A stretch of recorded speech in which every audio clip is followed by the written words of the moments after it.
tonight.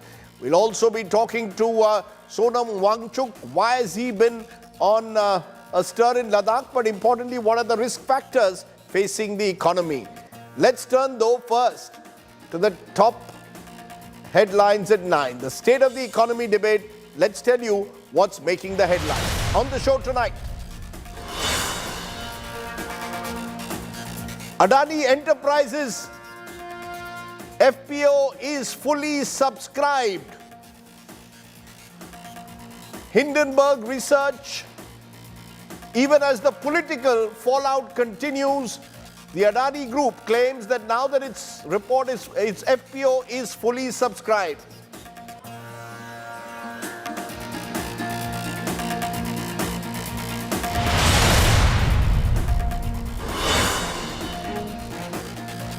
Israel PM Netanyahu hands over major port deal to Adani. It is likely to become one of the biggest port projects in Israel. The Haifa port is handed over to the Adani Group.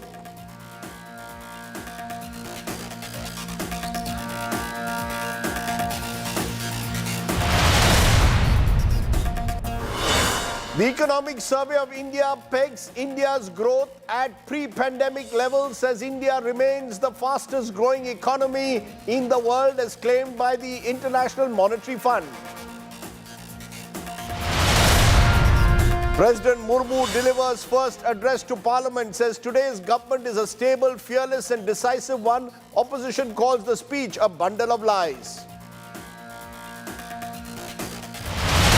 Statement by Andhra Chief Minister Jagan Reddy announces Visakhapatnam to be the new capital of the state. Jagan says he will move to Vizag soon. Supreme Court Collegium recommends names of Allahabad High Court Judge CJ Rajesh Bindal and Gujarat High Court CJ Arvind Kumar for elevation to the apex court. One of the country's legendary jurists, former law minister Shanti Bhushan, passes away aged 97. The man who represented Raj Narayan in the legendary case in the Allahabad High Court, which resulted in the unseating of Indira Gandhi as Prime Minister. A big development in the Morbi bridge collapse case. Oriva Group MD Jaisukh Patel surrenders after over 90 days on the run. 7 other accused move bail pleas. Self-styled godman Asaram Bapu convicted and awarded life term in rape case. He was accused of rape by a 16-year-old minor in 2013.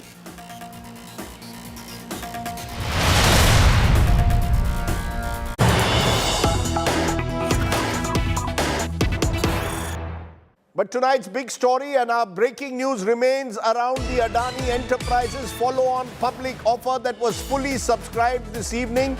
But now details emerging suggest that the bids were mainly by non-institutional investors and qualified institutional buyers, not by retail investors, and they have helped that FPO sail through.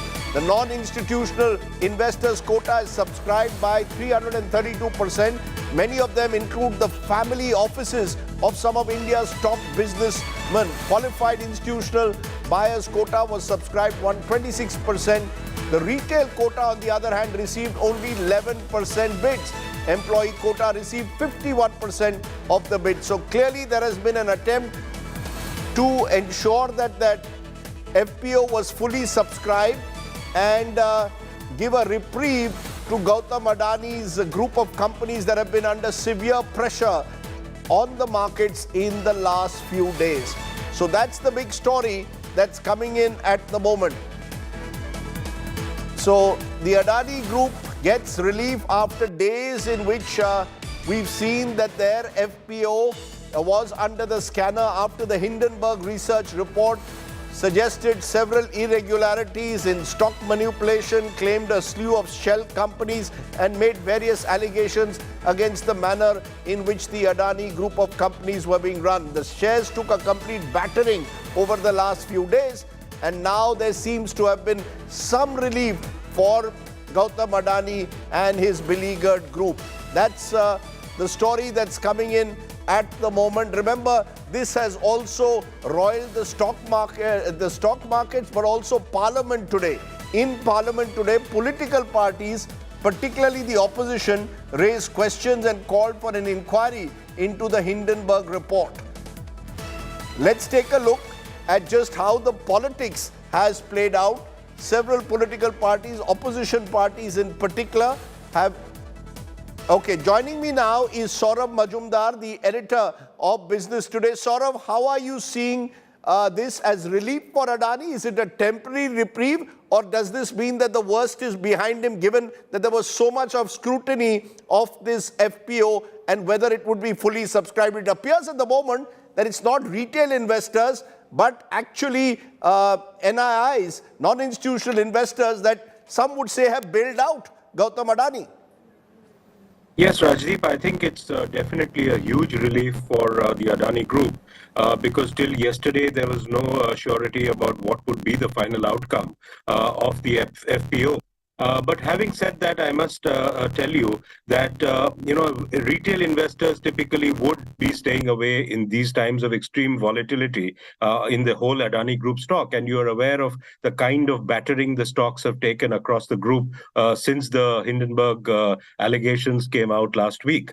Having said that, there is an NII element which has come in strongly in favor of the Adani Group, as have QIBs, the qualified institutional buyers, including the Abu Dhabi's IHC, which has been an existing investor, which has yesterday declared and put in $400 million in the FPO. So I think it's definitely a huge reprieve and a huge relief at this point for Adani Group. But, some of those issues will have to be addressed over time. And, it's not clearly the end of the story in that sense, though I must say that at this point, having had India's largest FPO subscribed fully is a big milestone for the group. What happens to Adani stocks, though, now, which have taken a battering?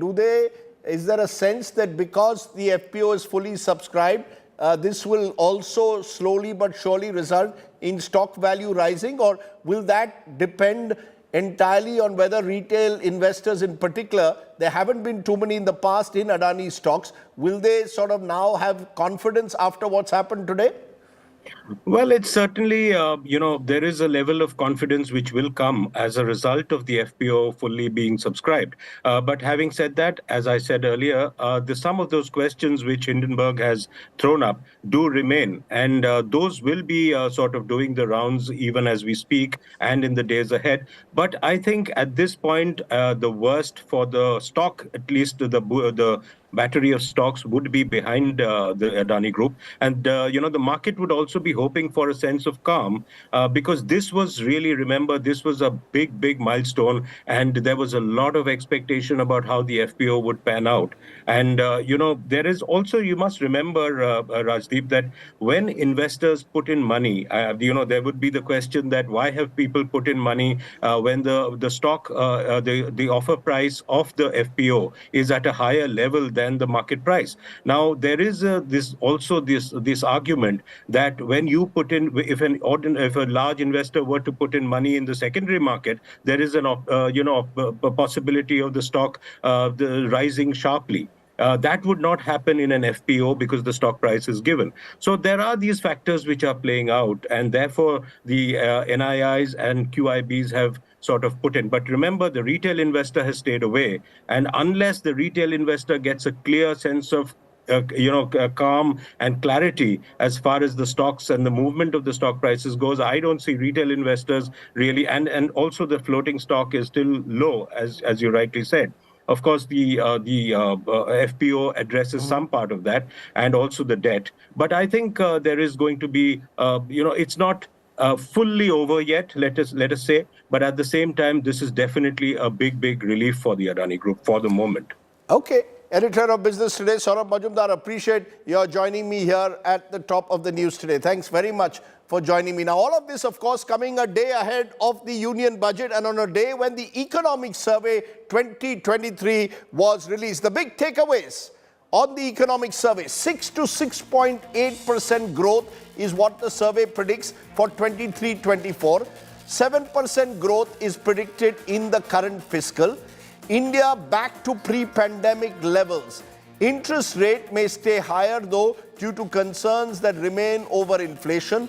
current account deficit likely to widen, unemployment down, but higher capex needed for job creation is what the survey says. So how should we see the survey? India at one level, both the IMF suggesting now that we are the fastest growing economy in the world. On the other hand, concerns particularly remain over slowing global growth rates. Some of those projections missing their targets. Pranjul Bhandari, Chief Economist, India and Indonesia HSBC joins me. Madan Sabnavis is Chief Economist at Bank of Baroda. Rajiv Kumar was former Vice Chairman of Niti Aayog, and Dr. Arun Kumar, noted senior economist, joining me. Earlier, we also spoke to Dr. Arvind Virmani, member Niti Aayog. And I want to start with what I asked Dr. Virmani, because at the very outset, Dr. Virmani, these numbers that have come out on the economic survey, 6.5%, do you believe that it gives us room for comfort? Is the worst over in a way for the Indian economy, and therefore going ahead, do you see positive signs here, or are there global headwinds that we should be worried about, Dr. Virmani? So there are two questions there. So first thing is the recovery complete?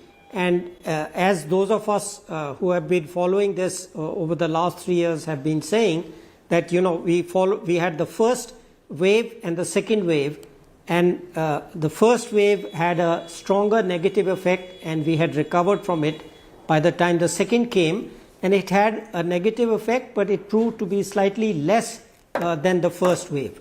Now, I had personally predicted a recovery in FY22, and of course everybody knows now that we got hit by the Ukraine war. So that clearly raised the uncertainty level across the world, not just in India, and there were fears of a very bad negative effect of that. But from the data which is now available on India, we know that the effect was not that bad, or we managed it reasonably well, partly because we didn't have to face the full negative effect of the oil price rise. So our basket, in a sense, has risen less, but both the growth and the employment effects have been, lower than we anticipated. So, in conclusion, yes, we have now normalized both from the pandemic and the effects of the war in FY22. So that is the first part of your question. Pranjul Bhandari, how do you see these numbers that the economic survey throws up? Do you also agree that, in a sense, India has fully recovered from the pandemic, or is it, as some are suggesting, still a huge gap between expectation and performance? Budget estimates 22-23, GDP growth rate was supposed to be 9.2% in real terms. Economic survey now pegs it for financial year 23 at 7% in real terms. Thank you, Rajdeep. So, look, India's GDP growth is actually, the levels is back to pre-pandemic levels. So from that sense, yes, the recovery has happened. But, you can look at it in a more nuanced way. Had a pandemic not happened, India today would have been much stronger and much larger economy than it is right now. It is currently about 8% lower than where it could have been had there been no pandemic. So from that perspective, I think the growth challenge remains, and India continues to, have a challenge of working on increasing growth over the medium term. Now, how do you increase growth over the medium term? I think the best thing you can do right now to increase growth is to actually not obsess about growth. I think 2023 is a very challenging year. The global economy is extremely volatile. I think it's a time to not obsess about growth, but to actually make sure that there is macro stability in our country. Prices are low. There's a lid on inflation. The trade deficit is low. The rupee is stable. And the fiscal deficit is falling, which basically means that the government is not pushing out the private sector by borrowing too much in the market. I think if we focus on these indicators of macro stability, we will set a very good stage that when the global cycle turns and global growth begins to recover, India will actually experience a takeoff. And so from that perspective, I think the best thing we can do to secure medium-term high growth is to not obsess about growth in 2023. That's interesting the way you're putting it. Rajiv Kumar, you want to respond to what you heard Pranjul just saying, that don't obsess about the growth numbers. worry about macroeconomic stability. In fact, the economic survey does refer to concerns over the rupee, remains concerned over inflation. Should that be the concern in the next 12 months? Hi Rajdeep, the way I would understand Pranjul is that don't obsess about short-term growth or immediate growth, but yes, focus your eyes very laser-like on the medium term, and that's the good news about coming out of the economic survey, because what the chief economic advisor brought out today was that there has been a good amount of cleaning up of the banking sector. The NPAs are down. The credit growth is rising already across all the sectors. And with the cleaning up of the banking sector, there has been a whole spate of reforms over the last 7 or 8 years. And this, he said, as a result is that the rate of growth of potential output has gone up from about 6% to between 7 and 8%. Now, that's the very good news, and I actually believe that, which is that, we have laid the foundations, and once the capex, private capex cycle begins, which it will, as the credit growth indicates, and the global conditions become favorable. Indian economy may well be in a sweet spot, not in FY24 maybe, but then going forward from there, it can achieve higher rates of growth, and that's what we should be worried about. That's what we should be focused upon. Are we really at a sweet spot, Arun Kumar, as someone who's been a critic in a way of this government and its handling of the economy? Do you believe that the economic survey masks the darker aspects or the more troubling aspects going ahead? Is it masking some of that by suggesting, for example, that inflation will remain relatively under control? Should we be worried? Do you see any risk factors? Yeah, so Rajdeep, you're right. There are many risk factors, but let me sort of step back and take on from where Paranjul left. The economy in the last 3 years, if you average it out, has grown at 2.8%, which is not what the trend rate of growth expected was. As Paranjul said, we are much below where we should have been at this point of time. No, but that is 2 years of the pandemic. Professor Arun Kumar, that includes 2 years of the pandemic. No, fair enough. Yeah. So as Pranjul rightly said, that includes the thing. We should have been at 8% above. So we are not back to where we were. We need to catch up on that, and that will take quite some time. And the problem really is that the unorganized sector is not captured in the data. So actually the real rate of growth is much less than what is being projected at the moment, because all the evidence are that demand has shifted from the unorganized sector to the organized sector in various sectors, whether it be FMCG, leather goods, textiles, etc., etc. So the rate of growth is much less than what is being projected, and inflation rate is come down, but that doesn't mean the prices have come down, and therefore the unorganized sector is getting hit by continuing inflation, and therefore their purchasing power is getting hit. So on the one hand, they're losing jobs, on the other hand, they're losing purchasing power because of inflation, and that is keeping the demand down, and that's why RBI's data suggests that capacity utilization is only at about 72%, which is what was there earlier, and that means private investment will not begin to take off unless capacity utilization rises. According to the RBI's recent survey also, the consumer confidence is still at about 85, whereas pre-pandemic it was at 104. And also some sectors in the services sector have not fully recovered. So the point I'm trying to make is that we are only looking at the organized sector and its data, and on that basis we are projecting the unorganized sector, the real problem, where the problem of demand is coming from, where the problem of unemployment is coming from, and which is facing the problem of inflation. And add to that the headwinds coming from abroad. The headwinds, we don't know how long the Ukraine war will last, what will happen to our exports, which have been falling in the last few months. The deficit in the current account is expanding, and the capital flows may actually come down, especially with what's happened in the stock market recently. The investor confidence, the sentiment of the investors would be down. So therefore, the capital flows may actually come down, and that may aggravate the balance of payment problem. So you're discounting, you're giving us exactly the opposite picture that in a way Rajiv Kumar is. Let me try and see if there's a middle ground. Madan Sabnavis, do you see a middle ground between these two extreme positions that I've just heard? Professor Arun Kumar warning about various risks that lie ahead in the next 12 months. Rajiv Kumar suggesting that actually we could be in a sweet spot. Okay, see, the way I look at it is that when we look at a number of 6 to 6.8%, numerically it is impressive, given the fact that the rest of the world is going into a slowdown. Second, it's also true what the economic survey says that whatever lost ground was there has been recouped.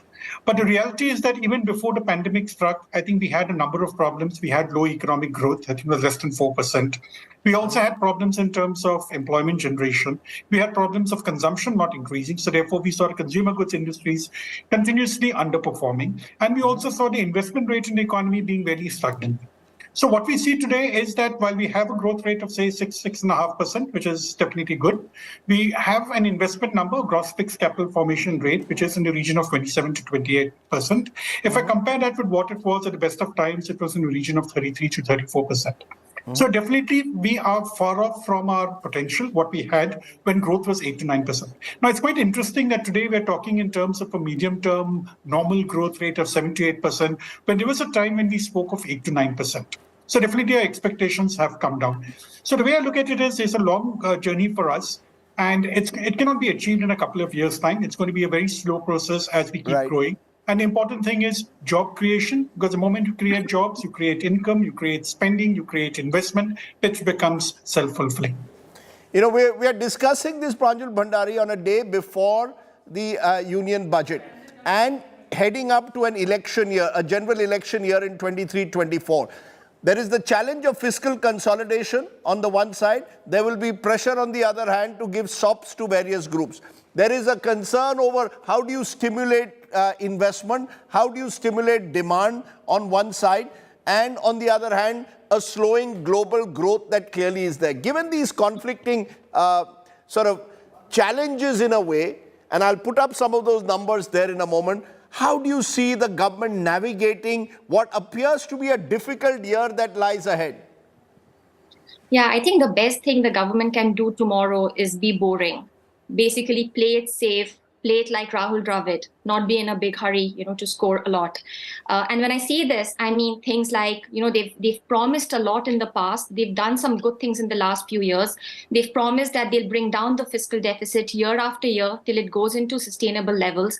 They've promised a strong capex push. They've promised some extra capex money to the states. They have tried to do some improvements in our tax regime. Just continuing with all of these, trying not to sort of announce anything big, announce a major program just because it's a pre-election year. Focus on bringing down the fiscal deficit. I think that's going to be, the best budget we can see at this point. For it being a pre-election year, I think, there is a sort of a silver lining out there. Last couple of years, I think, have been bad for rural India and also for the informal sector, as Dr. Arun Kumar also pointed out. But I think going ahead, both of them could see some improvements, as in we are seeing real agricultural wages rising. So rural demand could be a bit better in the next couple of months. The informal sector had faced back-to-back shocks, the lockdown, then the huge commodity price shock last year. If we don't see any new shock this year, perhaps the informal sector will come back. And if these things happen, then the pressure to do any pre-election, spending on SOPs, I think that pressure could go away. So my sense is, be boring, focus on macro stability, try to bring down the fiscal deficit over time, because that is going to create a kind of confidence in the economy so that when the global cycle turns, India's growth can take off. It's interesting you're saying that there are some reports suggesting a 26% jump in direct taxes that could give the government more room for SOPs. Do you go along with that, Pranjul?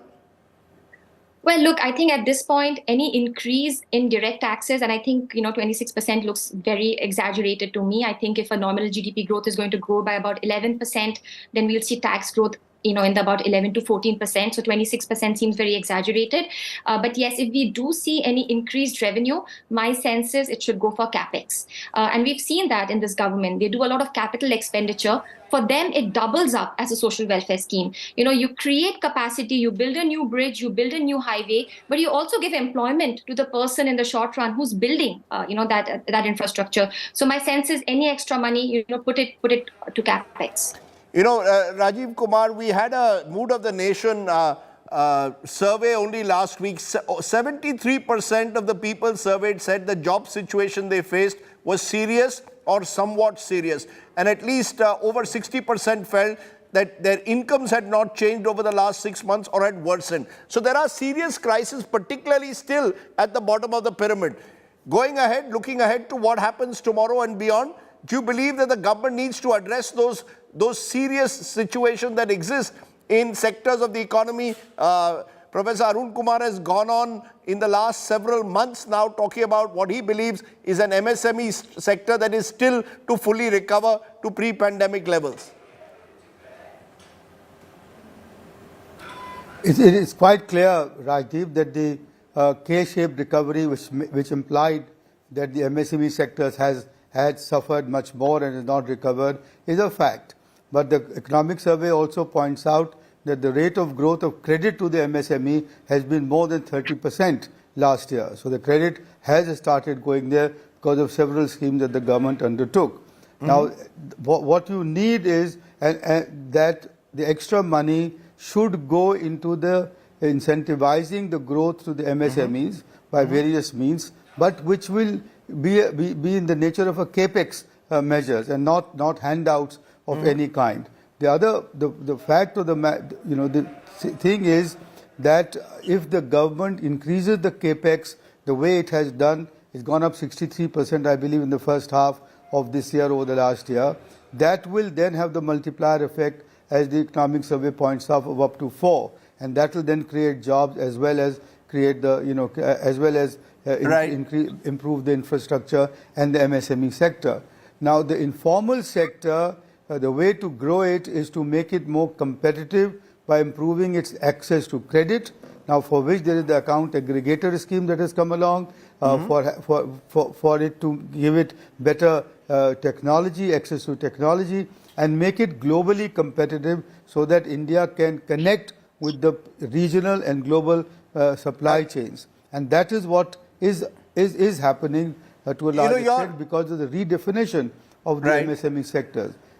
You know, you're saying this, and there is, of course, those who believe that our new logistics policy, for example, could be a trigger for that. But, you know, I've just seen a tweet put out by the former Finance Minister P. Chidambaram, who says there is insufficient acknowledgement of 3 stark facts in that economic survey. He claims that world growth and world trade will slow down, that many advanced economies will go into recession, and the global security situation will deteriorate.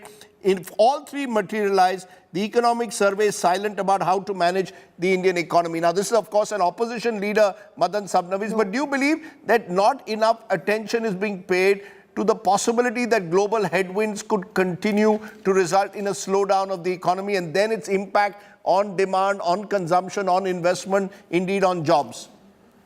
So, Rajdeep, if you look at our experience in 2022, when we had all these global headwinds which were there, the Indian economy has still performed well. And there's a reason for it, because we are not that globally integrated. Ours is basically a domestic-oriented economy. We are not being driven by exports. How much ever we'd like exports to be an integral part of our growth story, but the fact remains that it is a domestic story. That's one of the reasons why we have seen this kind of decoupling. So while this is a genuine threat, because we have been affected more on the monetary side, because the flow of funds, foreign direct investment, FPI gets affected. We've also seen the currency coming under pressure.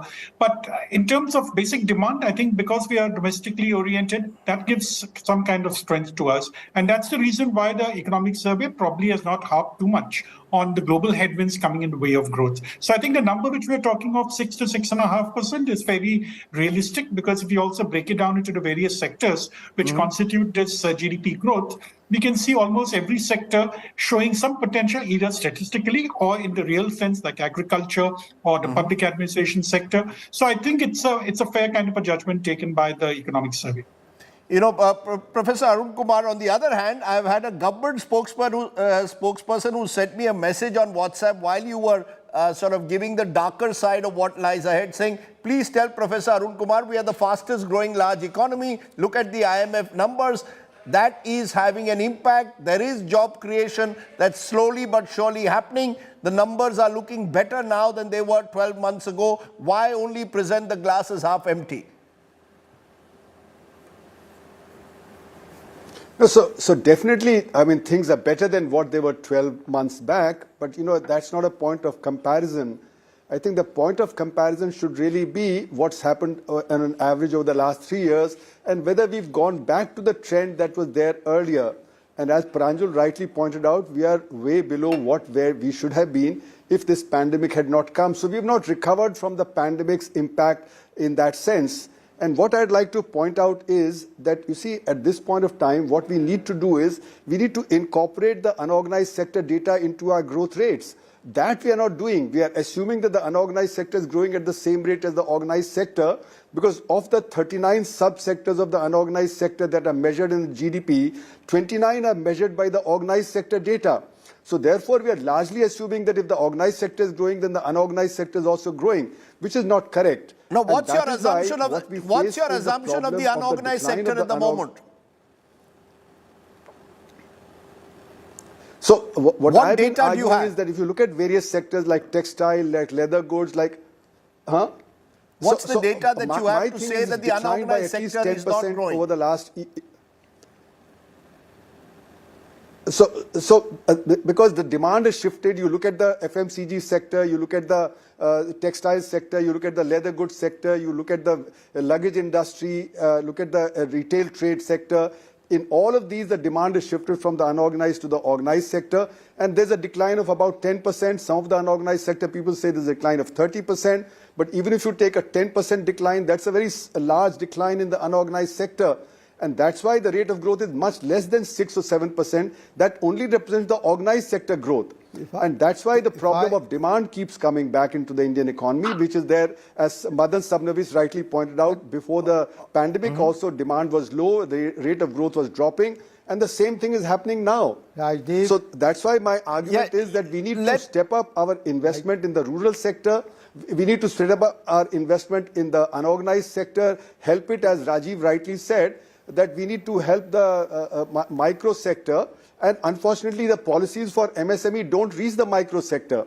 They are taken advantage of by the medium sector and some part of the small sector, but they don't reach the 6 crore micro units. And that's where 97.5% of the MSME employment Professor Arun Kumar, Rajiv Kumar wants to respond to you. Let him Rajdeep. Yes. Rajdeep, on the consumption side, the economic survey points out that the share of consumption in GDP has, if I got my numbers right, has increased from 55% to 58% or something like that. So the consumption demand has come back. That's the first point. The second point that I wanted to make was that about the global headwinds, the economic survey points out that our FDI inflows have now gone up to $82 billion and increased from 2.3% of GDP to 2.6% of GDP. So therefore, India's story is very positive abroad. Because of all the turmoil that is going on, foreign investors would find India to be the place to bring in the money. That's the second point. The third point that I wanted to add here was that on the MSMEs, the credit growth and through the emergency credit lending, etc., has now been quite good, and the NPAs in the medium and small enterprises has actually remained very stable. Because everybody was feared that all the Mudra scheme, etc., the loans were giving, that they will cause a huge jump in the NPAs, and that has not happened. So the informal sector is picking up. But yes, we need to focus much more on that, because we need to build competitiveness there, and the productivity levels have to go up, which is where the logistics policy, the ease of doing business, and the credit policy through the account aggregator mechanism, which is called the OCCN, and the ONDC, will all help to shore up the MSME going forward. Yes, Arun Kumar, a quick response and then I'll go to you, Pranjul. Yeah, a quick response is that if your GDP data is incorrect, then your consumption data will also be incorrect and your investment data will also be incorrect. And the rise in the consumption propensity of the economy, the share in GDP, reflects the organized sector's rise in consumption. You have the rise in the automobile sales, etc. The unorganized sector doesn't buy automobiles the way the organized sector does. So therefore, what I would argue is that the consumption has not yet revived back to where it was earlier. And that's why the RBI shows that the consumer confidence index, and that's from the organized sector, that has not gone back to the pre-pandemic level. It's still at about 85, whereas earlier earlier it was 104 pre-pandemic. Sure, you made that point, but is that the challenge, Pranjul? While you said that you would like to see a boring budget wherein the finance minister plays like Rahul Dravid, I don't know whether she's ever watched Rahul Dravid bat, but you don't want the finance minister to take any risks. However, as I repeat, this is going to be a big lead up into an election year, 9 state elections, then the big general elections. There will be temptations on part of the government to try and ensure that there are some big ticket schemes that are announced. How do you put cash in the hands of people? As I said, our Mood of the Nation survey also pointed out people's incomes have been hit in the last 3 years. How do you ensure that people have more cash in hand? Rajdeep, I hear your point. But also, if you look back into the last couple of decades of India's growth, every time we start growing at a high clip, it just lasts for 1 or 2 years and it then comes crashing down because either we have an inflation problem or we have a trade deficit problem and then interest rates have to be jacked up and growth comes down. We're very rarely able to sustain high growth for long periods. And I think that is the big challenge at this point. For any government or for anybody looking at India over the next 5-year horizon, I think it's very clear that this 2023, 2024 is a year for macro stability, bringing down the fiscal deficit, bringing down inflation, bringing down the trade deficit, creating a macro stability stage on which growth can take off in the medium term. And I'm saying that because there are many things that look exciting about medium term, and I think the economic survey today brought it out very clearly. We have the whole public digital infrastructure, which can have many user cases, not just in your, e-commerce or services, but also digitization of manufacturing, digitization of agriculture. There are lots of gains to be had over the medium term. Then there are these startups, who've started with a lot of these services and e-commerce, but over time, hopefully they become more ambitious. They get into manufacturing, they get to services. We are increasing our global market share in exports of high skills goods and services like automobiles, mobile handsets, drugs and pharma, IT services. There are a lot of exciting things for the medium term. And if the price you have to pay is 1 year of slightly slower growth so you can maintain macro stability, then please do it. That's how I look at how the next 12 months should pan out. Very interesting the way you're putting it. I just want to, for a moment, also once again turn to what I asked Arvind Virmani on similar lines. Looking ahead, Mr. Virmani, what do you see happening therefore in the next 12 months? Do you see the next 12 months being a tough period in a way for the economy, given what you've read already in the economic survey, the global headwinds that we keep speaking about? Right. Okay, if you have the time, I'll tell you because it's rather important. So, the two factors which will play here is the supply chain diversification versus the supply chain disruption. So disruption versus diversification. That was very high in the last year, but remains in play. What does it mean? One of the things that has happened is that for India, the diversification factors actually played out quite well for us last year, so that exports grew. Last year, I don't mean the latest data, which was negative. Before that, so for a 12-month period, we had this inventory cycle in the US where the demand shifted from China to India, and now there is a reverse inventory cycle. So we've kind of been caught in the inventory cycle, which resulted from these two forces of diversification and disruption. So if we look forward, there is no crystal balls, but it's a matter of judgment. What I see the market is doing is they are taking a pessimistic view. I've heard people talking about 6%, 5.5% growth, but I am reasonably confident that we will hit 6.5, and that is partly from this explanation that when the inventory cycle plays out, the interest rate affects both the Federal Reserve and the international community will decide that they can start lowering the interest rates because of inflation. So that's another factor. In my view, the global inflation will go down much faster than, again, the markets and many people believe. So inflation goes down, interest rates will tend to go down, and the effect on the negative effect on the global economy, and through that to us, will be less. So that is my personal judgment and my confidence that we will get 6.5%. Okay, so we're getting varying views. As I end, I want to ask each of you, since a lot of the attention will be on the finance minister now tomorrow. If you were finance minister, 30 seconds each, starting with you, Madan Sabnabis, the one thing that you would like to see in tomorrow's budget.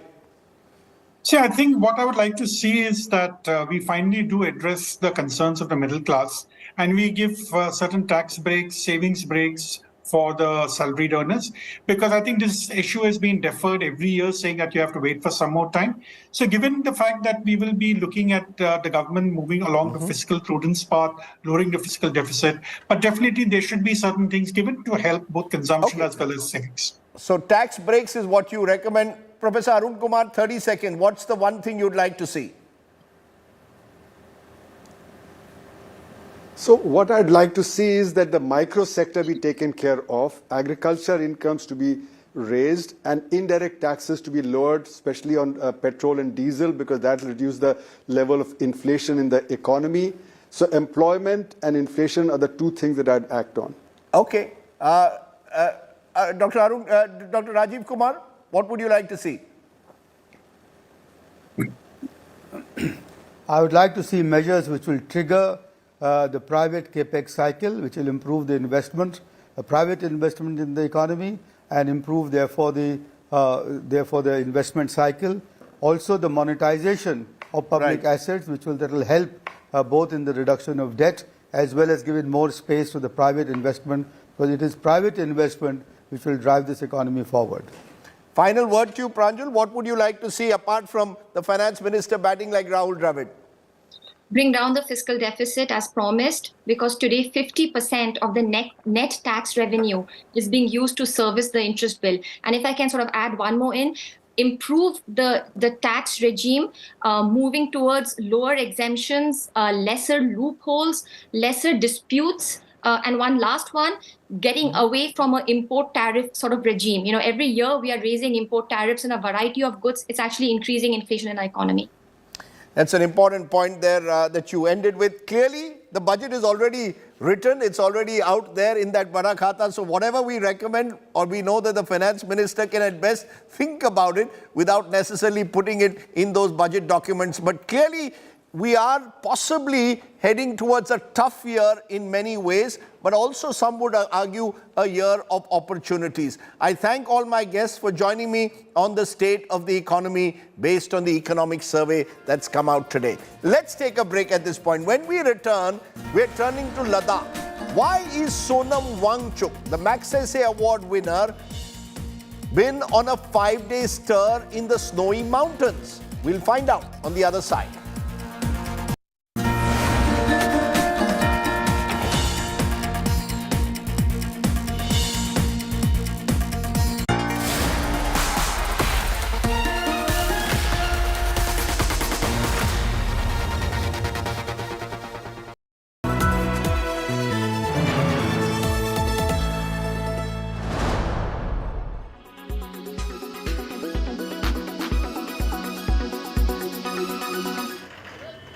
It's a new fad in India. Chai shops listing the owner's educational qualifications. Meet engineer chaiwala from Uttarakhand's Haldwani. Pankaj Pandey, a 28-year-old diploma holder in mechanical engineering, is a hit in the town. मैंने mechanical से polytechnic किया हुआ है government polytechnic Garuda से, तो उसके साथ साथ मैं अपनी जेई के लिए तैयारी भी करता रहता हूँ, जूनियर इंजीनियर के एग्जाम्स के लिए। और जो मेरा मेन जो विजन है वो इसी को आगे लेके जाना है, इंजीनियर चाय वाले को। Pandey used to work at a call center in Noida earlier. While he is proud to run a tea shop, he is also attempting to clear entrance exams for further education. Upcoming जो भी JEE के exams होंगे central government state government के mechanical के लिए, उनकी तैयारी कर रहा हूँ। और लेकिन मैकेनिकल की तो वैसे वैकेंसी निकलना बहुत कम हो चुका है, कई सारे डिपार्टमेंट तो बिल्कुल ख़त्म ही कर दी है वैकेंसी, लेकिन फिर भी एक उम्मीद है। Pandey's chai is popular among locals and tourists alike. कुछ ना कुछ तो करना ही है, अच्छा कर रखा है उनने, यहाँ पे चाय की दुकान खोल दी है और बहुत बढ़िया चाय अच्छी लग रही है, टेस्ट बहुत बढ़िया है। बेरोजगारी बहुत है सर आजकल, इसलिए भैया ने अपना खोल लगा छोटा मोटा काम, क्योंकि बहुत अच्छा चल रहा है यहाँ पर इनका। रेगुलर लगाते हैं सर, सुबह 4 से 9 बजे तक लगाते हैं। Pankaj Pandey opens his tea stall every evening for 2 hours. Bureau Report, India Today.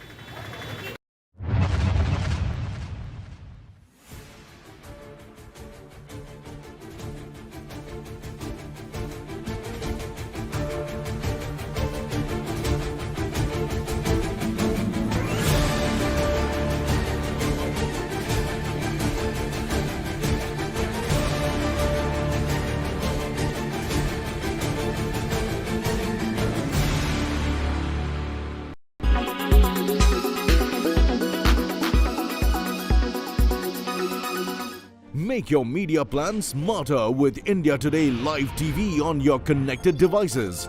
Amplify your brand with 100 million smart internet viewers. To advertise, mail us at sales@aajtak.com.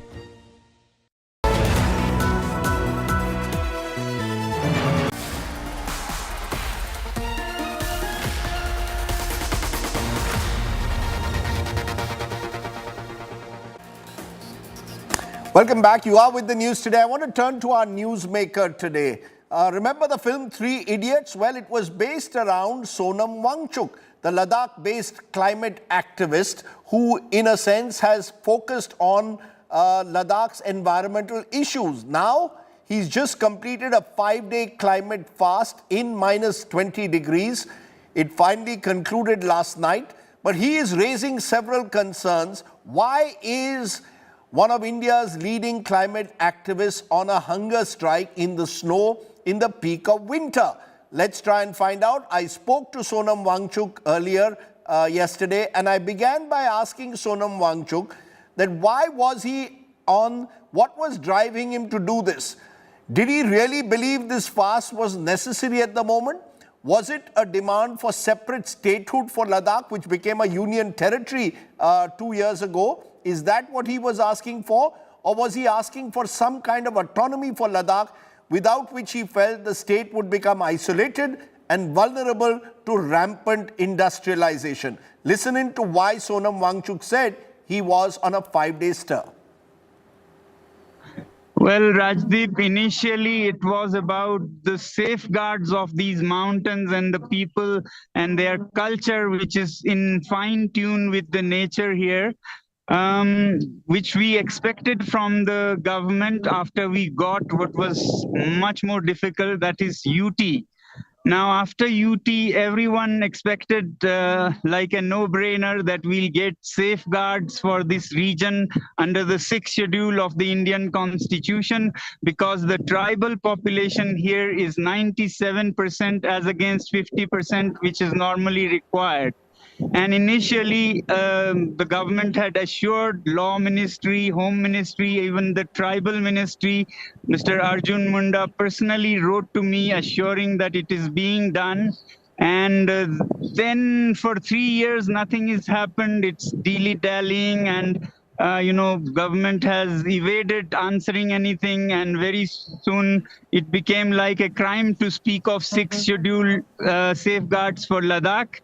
So that's when I saw that it's taking very long, and everybody has a responsibility to voice it. So then I started this idea of a climate fast for 5 days. As you asked about statehood, yes, now it is becoming even stronger. Initially, people had asked, demanded UT with legislature, but we got a UT without legislature, which means there is no democracy. There is no people's representation in deciding how Ladakh develops. So now people are so fed up with the current UD administration that they are asking for full statehood. Sonam Wangchuk, listening to you, there will be those who will say that you're now making a transition in a way from being a climate activist to now being a full-time political activist. Are you in a way politically challenging the establishment, the existing ruling arrangement in Ladakh? Are you in a way preparing yourself, some would say, for a political career potentially? Well, actually not. My approach was about the climate effects of blind development, industries, mining that will come if Ladakh is left open. Ladakh is very sensitive and its glaciers are important not just for Ladakhis, but for 2 billion people, half of which on the Indian side and the other on the Chinese side. Whole of North India depends on glaciers from Ladakh and the Himalayas. So it is not party political. Even the current demand, every party has raised voice for it. So sixth schedule was the first point in the election manifesto of the BJP, and people of Ladakh, helped them win the Hill Council election, which is very prestigious because the point number 1 on the agenda was sixth schedule. So Congress, Aam Aadmi, and National Conference all have been voicing BJP most of all. So it is everybody's aspiration. There is no region, there is no religion that is out of it. Kargil wants, Leh wants, Buddhists want, Muslims want, all of Ladakh wants sixth schedule. So it's hardly any contentious issue. I'm surprised it's being delayed. Final question: are the people? Is this a people's movement? You've been on this stir. I can see some people behind you.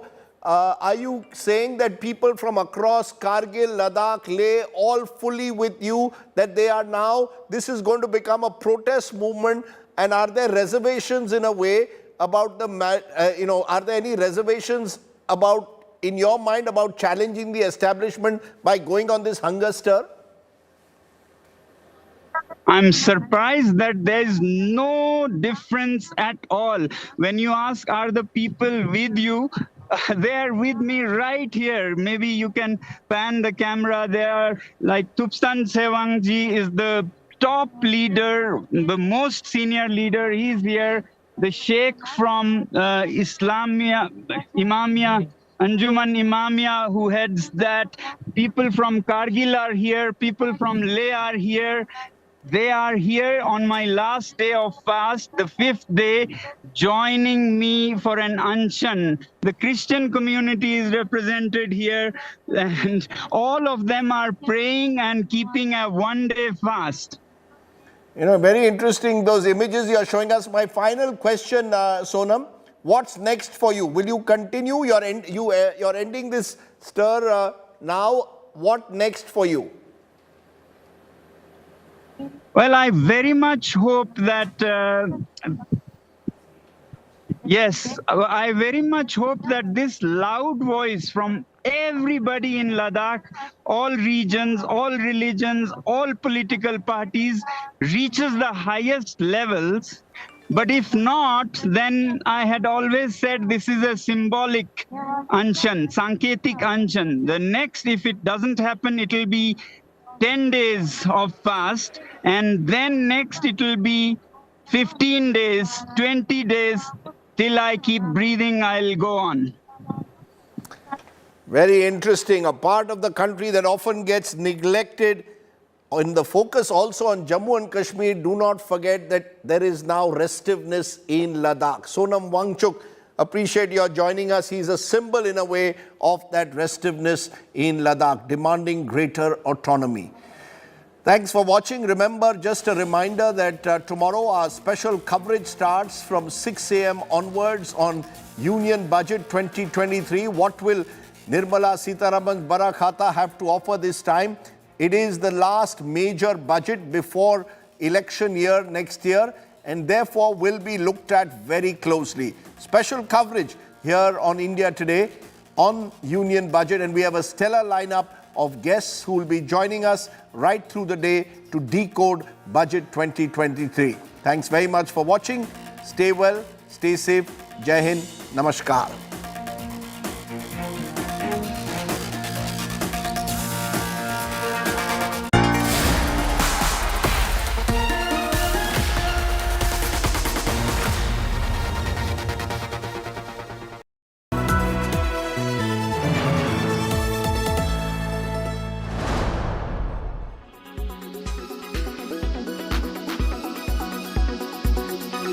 How do you respond? Are these charges that are in should be investigated? Have they been investigated? Or do you believe Hindenburg has brought out something new?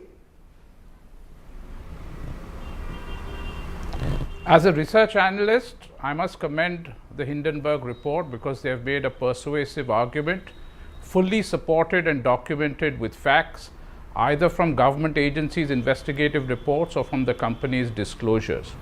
These have very rightly raised very serious concerns. And you know, the eating of the cake is when you actually eat it. And it's very clear that the market has shown its concern and has gone and agreed with some of those issues raised by the Hindenburg report. And that is why you've seen such a severe fall in the share prices. But what are the specific? Hemendra Rajani, what are the specific? They are very specific. What are the specific charges that you believe have still not been answered by Adani's? See, the charge is this, that, and this is the main thing, when you have certain entities which are routing funds from Mauritius, are they really the promoters' funding, which is what the Hindenburg alleges and which is not classified as promoter holding?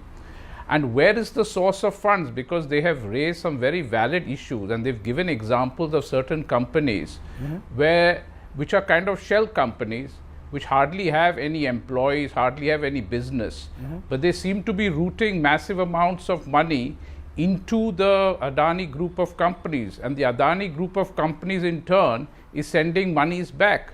So the central question in money laundering is, what is the source of these funds? Now, when particularly they come from these tax havens like Mauritius, it does raise a very serious concern because these are tax havens. They have been set up really to hide and disguise the original ownership of money. Now, these are the questions which the market wants to know. Now, Adani companies will be obviously very reluctant to part with any information because firstly, as per Adani, they are not related companies to the Adani groups. So, on paper, obviously, they will not know what is the source of these companies' funding. But what Hindenburg is alleging is that actually they are part of the Adani group and they should know. So this is the question which I think people have. Do they support the Hindenburg report or do they support Adani?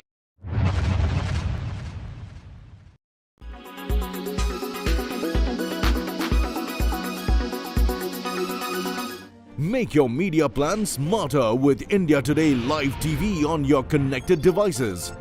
Amplify your brand with 100 million smart internet viewers. To advertise, mail us at sales@aajtak.com.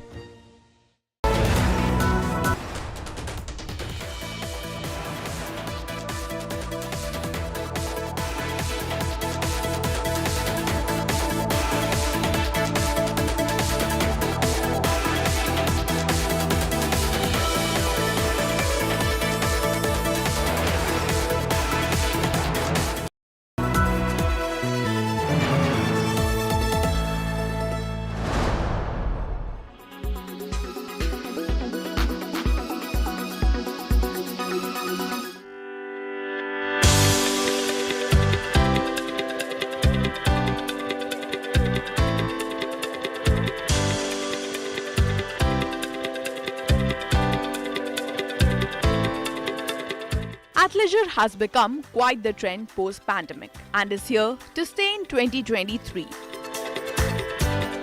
It's a hybrid style of inculcating athletic wear in our everyday outfits.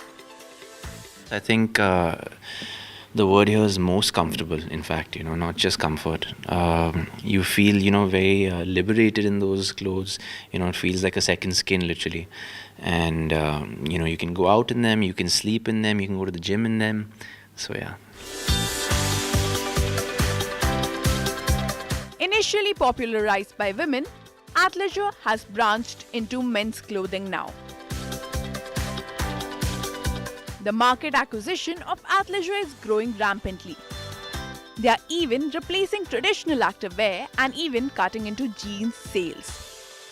I would say the total market size for the sportswear is somewhere close to 10,000 crores, out of which I think 20 to 25% is occupied by Athleisure and growing at the rate of 25 to 30% year on year.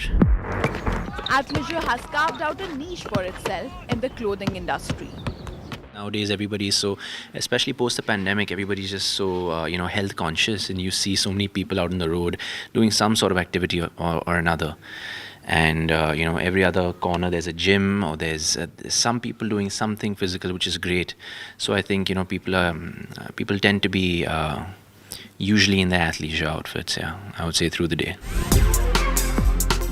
Yoga pants, gym wears, leggings, shorts have unapologetically become our go-to outfit. Be it casual dinners, going to a mall or office, athleisure is here to stay.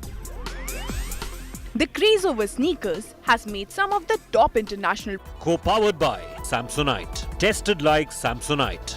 Volkswagen Tiguan, India's safest SUVW.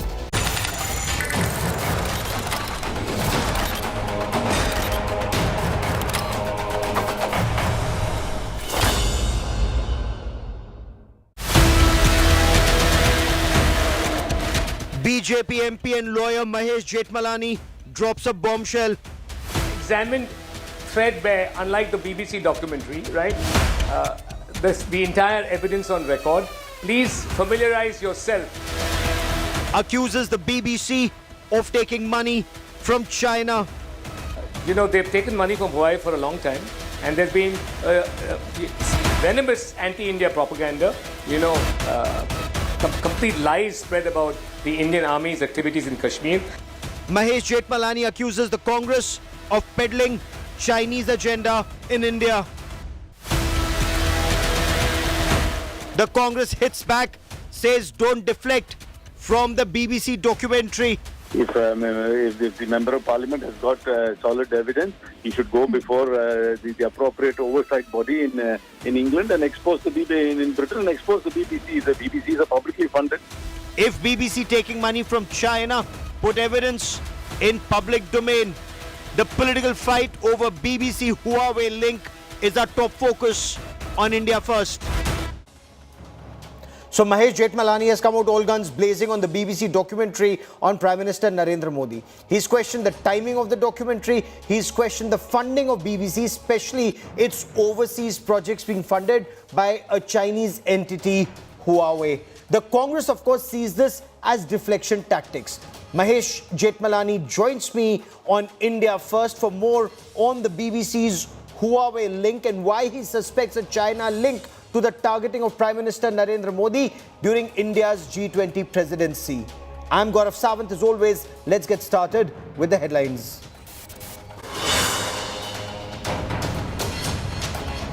Adani Enterprises FPO gathers momentum, gets fully subscribed. UAE-based firm, a major buyer. Opposition seeks discussion on the Adani report in Parliament.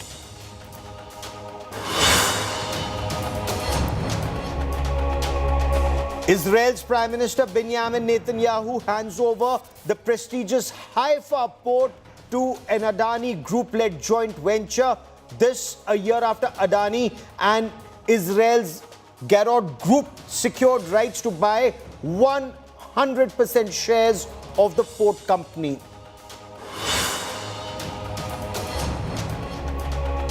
A day before the Budget Economic Survey of India pegs the financial year 2024 GDP growth at 6.5%.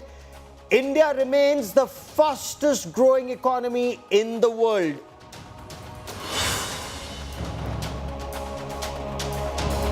President Draupadi Murmu delivers her first address to Parliament, says today's government is stable, fearless and decisive. Opposition calls the speech a bundle of lies. Big statement by Andhra Pradesh Chief Minister Jagan Reddy announces Visakhapatnam to be the new capital of the state. Jagan says he'll move to Vizag himself very soon.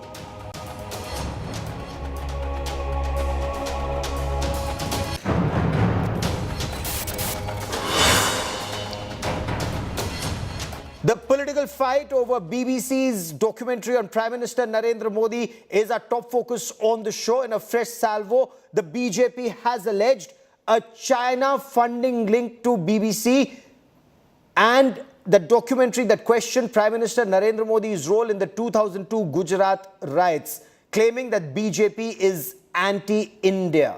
BJP's Rajya Sabha MP and lawyer Mahesh Jethmalani said it's a cash for propaganda deal between BBC and Chinese entity Huawei, which incidentally is banned in several countries. In another attack, Mahesh Jethmalani said the BBC has a long history of spreading disinformation about India, and then went on to allege that this suits the Congress's agenda.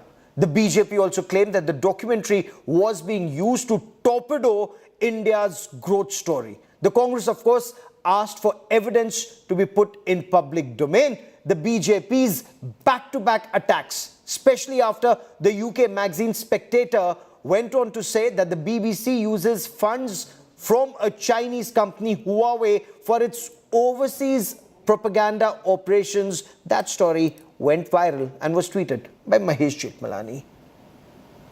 Well-known fact that several Chinese companies sponsored by their government has been dealing with the BBC and have also bankrolled the BBC in last couple of years. So it is quite likely that the Chinese establishment, along with the BBC, with our opposition in tow, is using this documentary to torpedo India's growth story. Let's not forget that Rahul Gandhi's close confidant Jairam Ramesh has been a brazen apologist of the Chinese firms here in India. He spoke several times out of turn when he was a minister in the UPA government, including backing Hawaii, whose entry was questioned as a security threat to the country if they were to be part of the telecom sector. I think if the member of parliament has got solid evidence, he should go before the appropriate oversight body in England and expose the BBC in Britain and expose the BBC. The BBC is publicly funded by and it's got in Britain and it's got a separate oversight body. It's a very serious allegation he's making. If he's got proof about it, he must go before that oversight committee and expose the BBC. This is actually quite childish. I mean, there is a documentary out there. If the government believes that the documentary is factually incorrect, they must come up with a counter narrative instead of banning it. And in this modern age, nothing can be banned technologically. You'll always find a workaround towards it, and people will watch it, and people are watching it. People will disseminate it, and people will distribute it. So banning is all a very crude method, and to rubbish the motives of the documentary without actually addressing the points raised in the documentary is also quite ridiculous. If they really want to talk about China, they should actually talk about the Chinese incursions into Indian territory and the infrastructure they're building into land which actually belongs to us. Huawei has been banned in at least 7 major countries, including India, the United States, Australia, and Canada. The company's